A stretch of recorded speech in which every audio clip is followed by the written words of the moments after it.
नमस्कार, मैं कमलेश कबीर आपका एक बार फिर स्वागत करता हूं इस नए एपिसोड में। आज के इस एपिसोड में हम बात करेंगे ऑपरेशन लोटस से थोड़ा आगे की। ऑपरेशन लोटस आपने बहुत बार सुना होगा कि भारतीय जनता पार्टी जो है वो करोड़ों रुपए देके दूसरी पार्टियों के विधायकों को या सांसदों को खरीद फरोख्त का काम करती है। और ऐसा जो है वो लगातार, और ऐसी स्थिति जब बनती है, आपने देखा होगा मध्य प्रदेश जब कमलनाथ ने सरकार बनाई तो दूसरे नंबर की बड़ी पार्टी थी वो भारतीय जनता पार्टी थी। और ज्योतिरादित्य सिंधिया गुट, क्योंकि ज्योतिरादित्य सिंधिया को चीफ मिनिस्टर नहीं बनाया गया, टकराव हुआ और टकराव की स्थिति में ज्योतिरादित्य सिंधिया ने अपने ग्रुप के विधायकों के साथ में पार्टी से इस्तीफा दिया और भारतीय जनता पार्टी ज्वाइन की। और जैसे ही भारतीय जनता पार्टी ज्वाइन की, कांग्रेस पार्टी की सरकार गिर गई और सरकार गिरने के बाद में वहां पे भारतीय जनता पार्टी की सरकार बन गई, क्योंकि ज्यादा सीटें भारतीय जनता पार्टी के साथ। ऐसा राजस्थान में भी जो है वो देखने को मिलता है, क्योंकि सचिन पायलट फॉर्मूला ये तय हुआ था कि 2.5 साल के लिए दोनों को मुख्यमंत्री बनाया जाएगा, लेकिन ऐसा हुआ नहीं। सचिन पायलट मायनेसर कांड आप सभी को पता होगा, लेकिन राजस्थान में सरकार जो है वो गिरते गिरते बच गई। इसके अलावा हम बात करते हैं महाराष्ट्र की। महाराष्ट्र में भारतीय जनता पार्टी और शिवसेना दोनों ने मिलकर चुनाव लड़ा।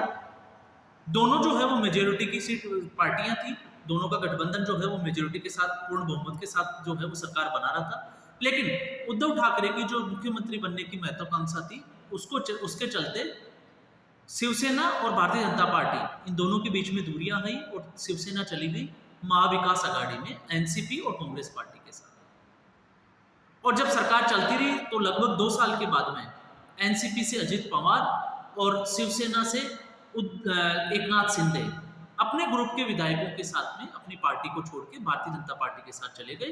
उन्होंने एक नई पार्टी बनाई और नए गठबंधन में भारतीय जनता पार्टी के साथ उन्होंने सरकार बनाई। और जब जब ऐसी स्थिति बनी है तब तब भारतीय जनता पार्टी पे बड़े आरोप लगे हैं, और वो है ऑपरेशन लोटस के।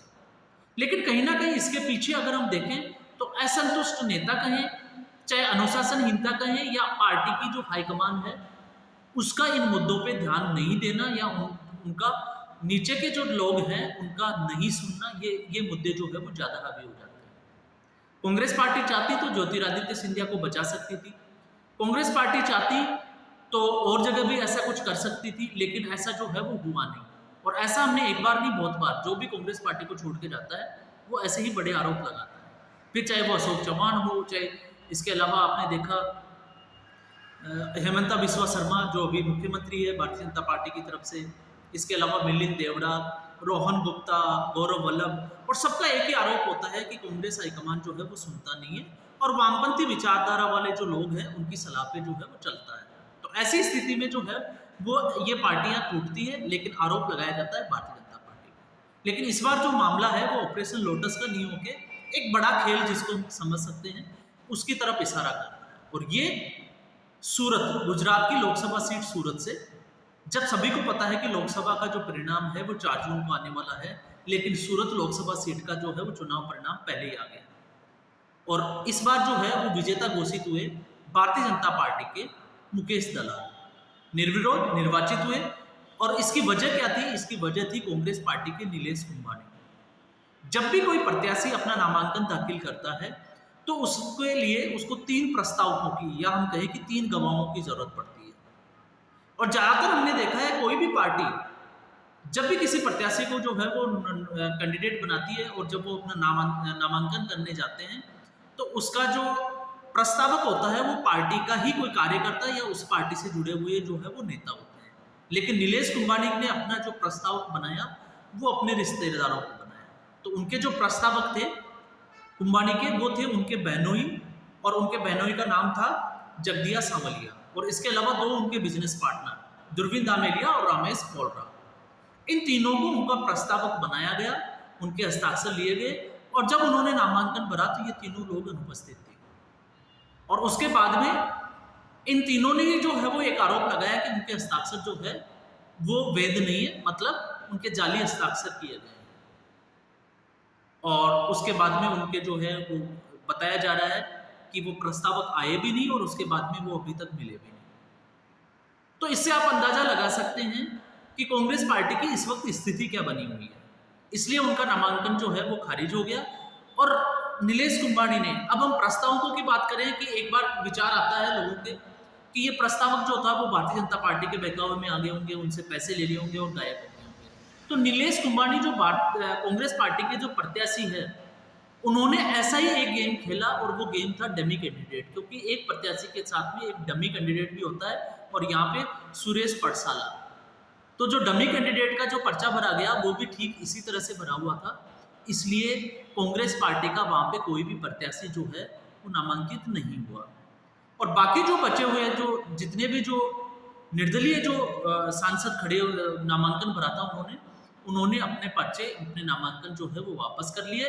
और ऐसी स्थिति में एक ही कैंडिडेट बचते हैं और वो है भारतीय जनता पार्टी के मुकेश दलाल। और मुकेश दलाल जो है उनकी जीत हासिल हो गई है। और मुझे लगता है शायद ये लोकसभा के जो चुनाव हो रहे हैं, उन लोकसभा चुनावों के इतिहास में एक पहला चुनाव होगा जिसमें एक सांसद, आपने बाकी चुनावों में हम सरपंच वगैरह के चुनाव या निचले स्तर के जो चुनाव होते हैं उनमें हम देखते हैं कि कैंडिडेट जो है उनके सामने कोई खड़े नहीं होते और निर्विरोध जो है वो चुनावों के परिणाम घोषित कर दिए जाते हैं। लेकिन लोकसभा चुनाव में इस बार जो है पहली बार देखने को मिला होगा कि ऐसी स्थिति जो है वो कांग्रेस पार्टी के साथ ऐसा खेल हुआ है और भारतीय जनता पार्टी का एक कैंडिडेट जो ऑलरेडी 4 जून के परिणाम का उसको इंतजार नहीं करना, उससे पहले ही वो सांसद बन चुके हैं। हालांकि प्रक्रिया जो है वो बाकी रह जाती है, क्योंकि इसके बाद में नई संसद का गठन होगा। नई संसद के गठन के होने के बाद में जो माननीय सांसद होते हैं उनको शपथ ग्रहण करनी होती है और उसके बाद में ही वो जो है वो सांसद कहलाते हैं। लेकिन इतना हम तय मान के चलते हैं कि जो 400 पार का जो नारा लगा रही थी भारतीय जनता पार्टी, उसमें पहली अगर विजेता या पहली अगर विजय की अगर हम बात करें तो उसमें जो है वो नीलेश कुंभानी का नाम ऑलरेडी जो है वो दर्ज हो चुका है। वो पहले ही जो है वो चुनाव जीत चुके हैं। प्रथम चरण के चुनाव समाप्त हो चुके हैं, 102 सीटों के ऊपर चुनाव हुए हैं और उसमें से अनुमान ये लगाया जा रहा है कि भारतीय जनता पार्टी 60 से 65 सीटों पे जो है वो बढ़त बनाए हुए हैं। मुकाबले अगर 2019 की अगर हम बात करें तो 2019 में इन्हीं 102 सीटों की अगर हम बात करें तो भारतीय जनता पार्टी को 45 सीटों पे जो जीत दर्ज हुई थी। तो इस बार अगर उनमें 60 से 65 सीटों पे अगर जीत दर्ज होती है तो फिर आप मान के चलिए कि 370 या 400 के पार जो भारतीय जनता पार्टी या नरेंद्र मोदी जो नारा लगा रहे हैं वो पार होता हुआ दिखाई देता है। तो कांग्रेस पार्टी की मुसीबत पहले ही वो जो है वो कम सीटों पे चुनाव लड़ रही है, फिर उनके गठबंधन के जो घटक जो दल है वो उनके ऊपर जो है वो लगातार दबाव की राजनीति बनाने में कामयाब हुए। और ऐसा इसलिए क्योंकि आम आदमी पार्टी के साथ दिल्ली में गठबंधन है, लेकिन पंजाब में आम आदमी पार्टी जो है वो स्वतंत्र रूप से चुनाव लड़ रही है और कांग्रेस पार्टी के सामने खड़ी है। तो ये कांग्रेस पार्टी की स्थिति बनी हुई है। और इसमें यह भी है कि कांग्रेस पार्टी जो दिल्ली में दूसरे नंबर की जो पार्टी हुआ करती थी पिछले चुनावों में हमने देखा, उसके बावजूद जो है उसकी इतनी मजबूरी बढ़ गई है कि वो आम आदमी पार्टी के साथ में जो है वो सीट शेयर कर रही है। और अभी हमने देखा झारखंड, रांची या छत्तीसगढ़ जैसे जो राज्य हैं जहाँ पे कांग्रेस का दबदबा है या कांग्रेस और भारतीय जनता पार्टी, ये दो प्रमुख दल जो है वो आपस में जो है वो एक दूसरे के सामने खड़े होते हैं। वहाँ पे भी आम आदमी पार्टी जैसी जो पार्टियां हैं जिनका वहाँ पे कोई वर्चस्व नहीं है, वो कहीं ना कहीं कांग्रेस पार्टी के साथ में रैलियों में मंच शेयर करती है। तो इससे आप अंदाजा लगा सकते हैं कि कांग्रेस पार्टी की स्थिति। और अंदाजा ये भी लगाया जा रहा है कि अभी पहले चरण के चुनाव जो है वो समाप्त हुए हैं, दूसरे चरण से 7वें चरण तक चुनाव बाकी है और उसके बाद में चुनाव परिणाम। तो इसको लेके आने वाले समय में कांग्रेस पार्टी के जो है वो बड़े नेता कांग्रेस पार्टी छोड़ सकते हैं।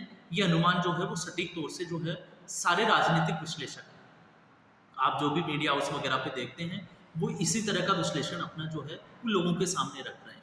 तो ये स्थिति राहुल गांधी की कहें या कांग्रेस पार्टी की, ये स्थिति अभी जो है वो बनी हुई है। तो आज के एपिसोड में बस इतना ही, फिर हम एक नए एपिसोड के साथ एक नए मुद्दे के साथ हाजिर होंगे। तब तक के लिए नमस्कार, धन्यवाद।